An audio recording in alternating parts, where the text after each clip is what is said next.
And he disappears. I don't know why it's yellow smoke. That doesn't really make any sense to me. Maybe it's supposed to be black? I don't know.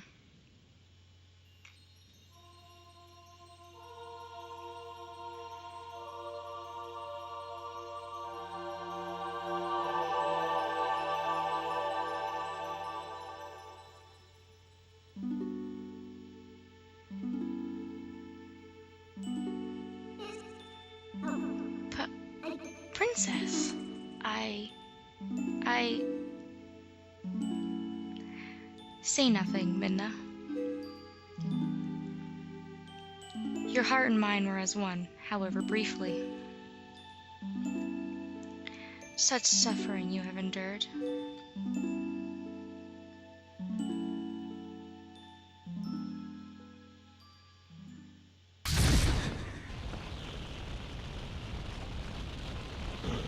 I guess that's why it's yellow and black, because he goes into that same weird entity that he was in the Palace of Twilight.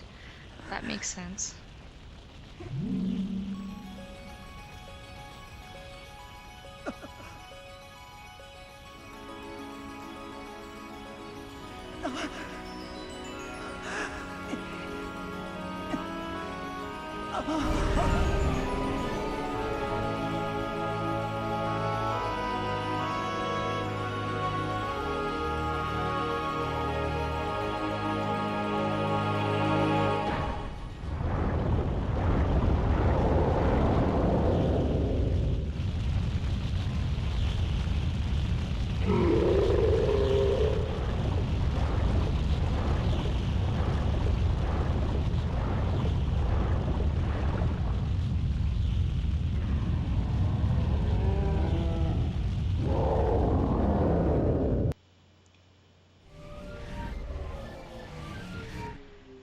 Alright, so we are warped outside. Midna's nowhere to be found. And we're going to get our third part of the boss battle underway. Lots of rumbling in the castle. And joining me for the finale of the game is actually the person who had suggested that I play Twilight Princess, so do you want to chime in right about now? Hey everybody, my name's Melchior Dot is my YouTube name, and my name's Jonathan. I've been Nikki's friend for about a year now. And you chimed in perfectly, because oh, this makes me so sad. You always think something bad has happened to Midna, or maybe something bad has happened. You never really know until the end. And here's Ganon. In his human form. I think you only see him in his human form now, and back in the Chamber of Sages, so that's kind of cool. And Well, isn't he his human form when he's introduced? Yeah, that's in the Chamber of Sages, I think. Forgive me, I haven't played for a long time. That's okay, me neither. Or so it seems like, anyways. And even though we just stand there, Princess Zelda manages to save us, and we have all the light spirits.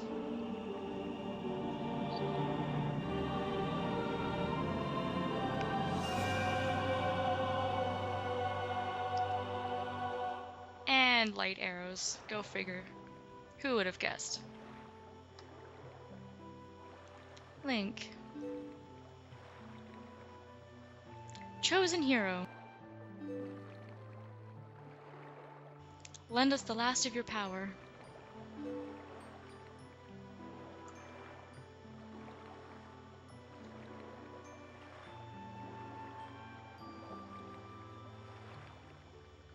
We gotta finish up this battle for good. Alright, so part 3. I'll try to slow Ganondorf down with my light arrows. You target him and keep him within range of my arrows. It's kind of like Wind Waker.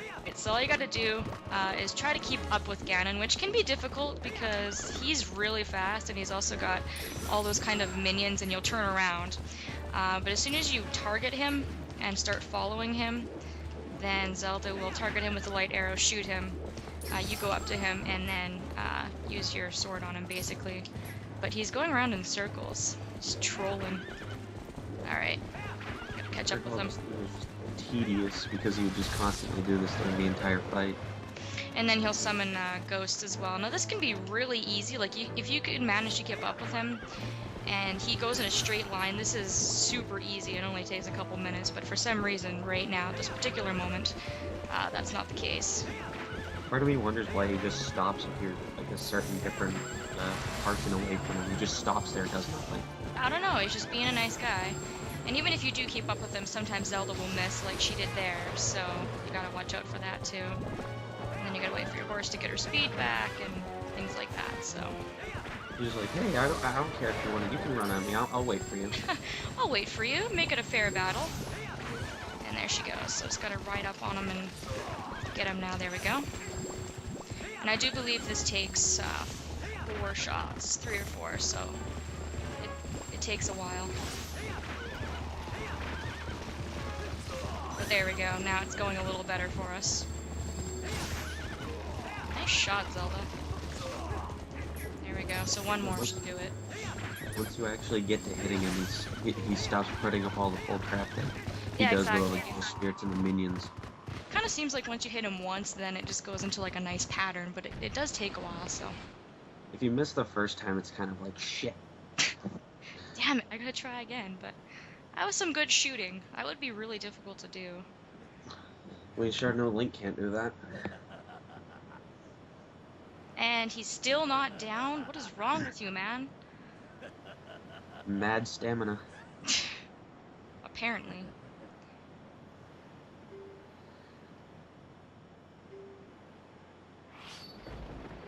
And he's got a blade of his own. I'd love to own that. I know, it looks kind of cool compared to ours, but it's the Master Sword. I guess I can't give it too much flack.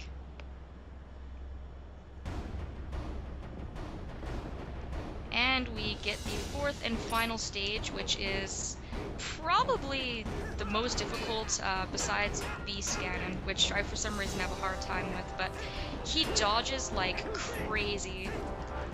This is like the ultimate melee fighter for Zelda. But it is kind of nice that they put this in here, because it's not like they just made it a super easy end boss battle, and it does take a really long time to do this, so. What I try to do, and it doesn't always work, but I find that trying to get around him works the best, just because there's a certain like sweet spot in his back near his cape that you can hit, it stuns him, and then you can get a few hits in, so. My favorite spot was always just hitting him with a fishing rod. Oh yeah, there's also that, which, good thing you brought that up. There's also, for some reason, this is just one of these things that like Zelda puts in, but if you take out your fishing rod, he'll stare at it for a while. Now he's not doing it, but if you take it out, he'll stare at it and it will distract him long enough for you to hit him, which is kind of weird, but. It works sometimes, but not all the time. You can't actually kill him with it, but you can stun him, so you... I mean, the only thing that can kill Ganon is the Master Sword. Obviously, yeah. But you can take it out, you can stun him. I just took too long. It was really hard for me to see if he was actually paying attention, but... Here's one of my favorite parts where you're actually locked in combat with him. It's actually pretty intense. Yeah, if your swords get close enough, you can do that button prompt when it comes up. It's called Chance, and then you can get into this really in-depth battle with him. You just basically button mash, and it pushes him off you, where you can then get a couple hits in, which is pretty good. But he doesn't really have a lot of moves, though. It's basically just charging towards you, kicking you, doing that spinning attack, which, by the way, really, really hurts if it hits you. And then he also sticks his sword out, and if you're too far away like that, it'll hit you. And his moves do a lot of damage, so I obviously don't recommend getting hit a lot, but... There are also, like, skulls planted around for just random health generation if you need it. Yeah, I think there's a couple fairies in there, too, actually, which is kind of weird. You wouldn't think they put fairies into the final boss, but they did. It's not even really that hard of a final boss. It's not hard, it's just that he blocks a lot, which makes it really, really long-winded and kind of frustrating, but it does give that kind of final boss kind of feel. Well, this is like one of the second, I think it's my second favorite boss fight next to Majora's Mask, where you're fighting the dancing crazy scarecrow. Ah, yeah. Yeah, no, this game definitely did a really, really good job with the ending, I thought. I was pretty happy with it. Although, what the most annoying thing about this fight is the orange walls around you. Yeah, the one that I just hit. And it's not like it knocks you back, it actually, like, damages you, which is really irritating. And then, so you can see here, I've been just beating him down with my sword for a couple minutes, and he's still not down, so this does take a while, but just keep trying. Do a variety of different things. Well, I kind of wonder at this point you weren't using your magic armor, considering you have, what, 900 rupees? Yeah, and if I do wear it, I'll actually... I think the ending cutscene finishes with it too, which is kind of cool. Although this fight can be tedious if you're not exactly paying attention 100%. There we go. Finish him. Epic ending. I love that you can use the finishing move on him.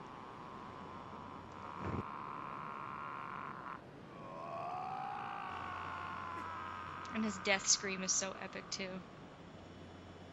Eerie.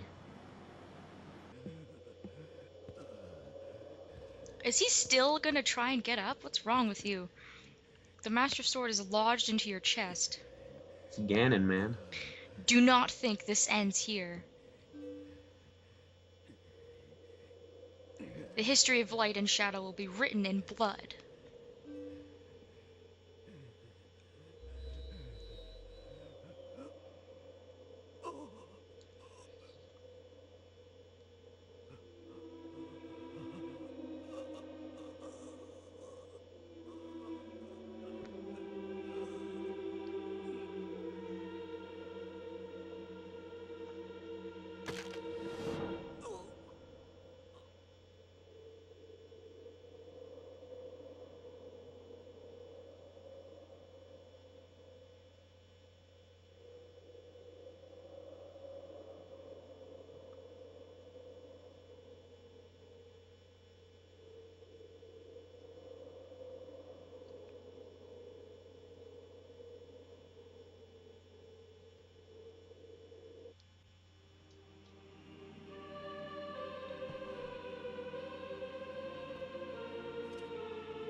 Please do again.